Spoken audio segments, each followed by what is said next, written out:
नमस्कार, news call 24 पर आपका बहुत बहुत स्वागत है। मैं हूं सुशील गिरीश। न्यूज कॉल 24 खबरों की गहराई को टटोलता है। यहां हम हर बात के पीछे छिपी सच्चाई को समझने का प्रयास करेंगे। न्यूज कॉल 24 खबरों को जिस नजरिए से देख रहा है, हम चाहते हैं आप भी खबरों को एक बार हमारे नजरिए से देखने का प्रयास करें। आप हमसे भी अपने थॉट्स, अपना नजरिए को शेयर कर सकते हैं कमेंट के माध्यम से और बता सकते हैं कि क्या कोई और एंगल भी हो सकता है। आज की बड़ी खबरों में हम चर्चा करेंगे जम्मू कश्मीर के लिए। जी हाँ, जम्मू कश्मीर में 10 साल बाद विधानसभा चुनाव और फिर सूबे में सियासत करवट लेगी। कैसे, आइए समझते हैं। देखते देखते 10 साल बीत गए जब जम्मू कश्मीर के लोगों ने सूबे में अपनी सरकार के लिए वोट डाले थे। नए प्रयोगों के साथ सरकार बनी, लेकिन चली नहीं। धारा 370 के साथ पूर्ण राज्य का दर्जा भी खत्म हो गया। बहरहाल विधानसभा चुनाव हो जाने के बाद पूर्ण राज्य का दर्जा भी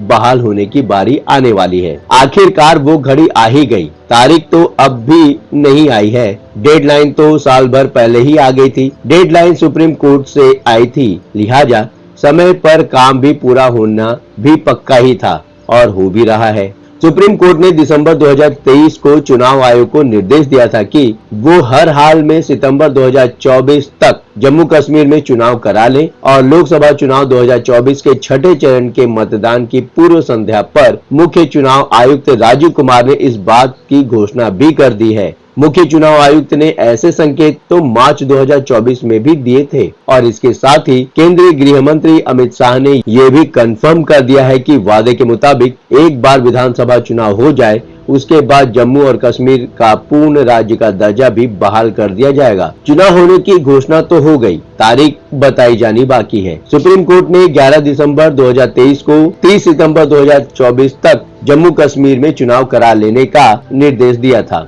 मार्च में जब चुनाव आयोग की तरफ से लोकसभा चुनाव 2024 की घोषणा की जा रही थी, ये भी बताया गया कि विधानसभा और संसदीय चुनाव एक साथ कराना साजो सम्मान और सुरक्षा वजहों से व्यवहारिक नहीं है। लेकिन लोकसभा चुनाव के पूरा होने से पहले ही चुनाव आयोग ने घोषणा कर दी है कि जम्मू कश्मीर में जल्द ही चुनाव प्रक्रिया शुरू की जाएगी। मुख्य चुनाव आयुक्त राजीव कुमार का कहना है कि जम्मू कश्मीर के लोग अपनी सरकार पाने के हकदार हैं। चुनाव आयोग असल में लोकसभा चुनाव में जम्मू कश्मीर के लोगों के बढ़ चढ़कर हिस्सा लेने से खासा उत्साहित है और मुख्य चुनाव आयुक्त की बातों से साफ है कि सुप्रीम कोर्ट की निर्धारित समय सीमा के भीतर जम्मू कश्मीर में विधानसभा चुनाव करा लिए जाएंगे। मुख्य चुनाव आयुक्त ने कहा कि युवा, महिलाएं सभी खुशी खुशी बड़ी संख्या में वोट डालने के लिए निकल रहे हैं। लोकतंत्र की जड़ें और मजबूत हो रही है। लोकसभा चुनाव में भाग ले रहे हैं, जाहिर है अब तो उनका हक बनता है। जम्मू कश्मीर की 5 लोकसभा सीटों पर 58.46% वोटिंग हुई है और इस तरह का भारी मात्रा में मतदान 35 साल पहले देखा गया था। वाकई ये लोकतंत्र के लिए सबसे अच्छी बात है। 10 साल बाद होंगे विधानसभा चुनाव।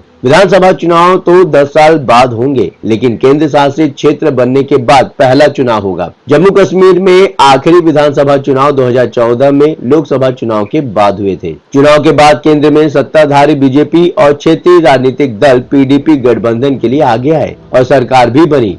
महबूबा मुफ्ती मुख्यमंत्री बनी, लेकिन गठबंधन सरकार अपना कार्यकाल पूरा नहीं कर पाई और बीजेपी के समर्थन वापस लेते ही महबूबा सरकार गिर गई। 2019 में नरेंद्र मोदी सरकार की सत्ता में वापसी के बाद केंद्रीय गृह मंत्री अमित शाह ने लोकसभा में जम्मू कश्मीर से धारा 370 खत्म करने का प्रस्ताव पेश किया और 5 अगस्त 2019 को संसद ने ये पास भी कर दिया और फिर पूर्ण राज्य का दर्जा खत्म करने के साथ ही जम्मू कश्मीर और लद्दाख को 2 अलग अलग केंद्र शासित क्षेत्र बना दिया गया। अब लोकसभा चुनाव तो पहले की ही तरह हुआ है, लेकिन विधानसभा चुनाव पहली बार बदले हुए हालात में होने जा रहा है। जम्मू कश्मीर में चुनाव कराने के प्रयास तो काफी दिनों से हो रहे हैं। केंद्र शासित क्षेत्र की घोषणा के साथ साल भर बाद जब बीजेपी नेता मनोज सिन्हा को जम्मू कश्मीर का उपराज्यपाल बनाया गया, तो मकसद यही था कि चुनाव के लायक राजनीतिक माहौल तैयार किया जाए। ये बात अलग है कि धीरे धीरे 4 साल बीत गए। चुनाव के लिए माकूल हालात की जरूरत तो थी ही, परिसीमन की प्रक्रिया चल रही थी।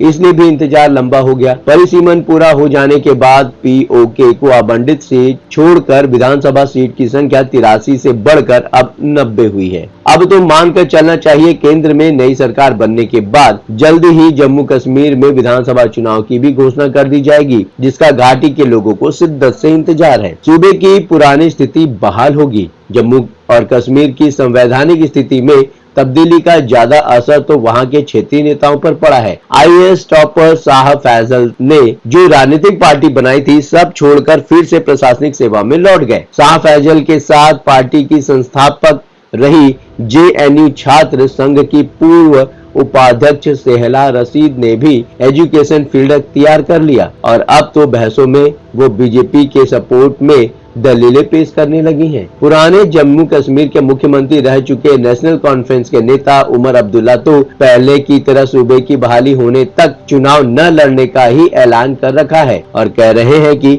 अब भी वो उसी बात पर कायम है। उमर अब्दुल्ला ने हाल ही में कहा है, मैं किसी भी चीज के लिए संभावनाओं की कल्पना नहीं करता, मैं मुख्यमंत्री पद की आकांक्षा नहीं रखता और मैं निश्चित रूप से केंद्र शासित प्रदेश का नेतृत्व करने की इच्छा तो नहीं ही रखता। कहते हैं, मैंने ये स्पष्ट कर दिया है कि जम्मू कश्मीर जिस स्थिति में अभी है उसमें मैं विधानसभा चुनाव नहीं लड़ रहा हूँ। मैं ये बात 2020 से ही कह रहा हूँ और मेरे रुख में कोई बदलाव नहीं आया है। फिर तो लगता है उमर अब्दुल्ला को चुनाव लड़ने के लिए 5 साल और इंतजार करना पड़ेगा।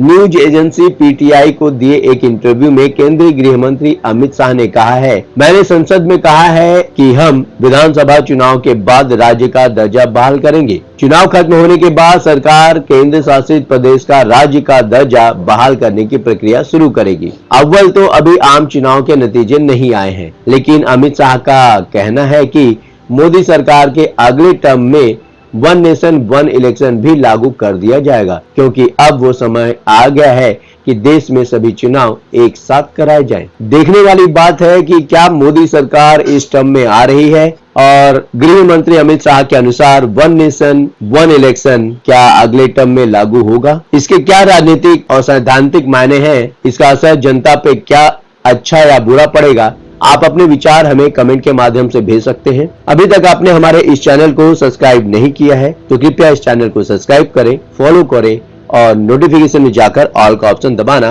बिल्कुल भी ना भूलें। नमस्कार।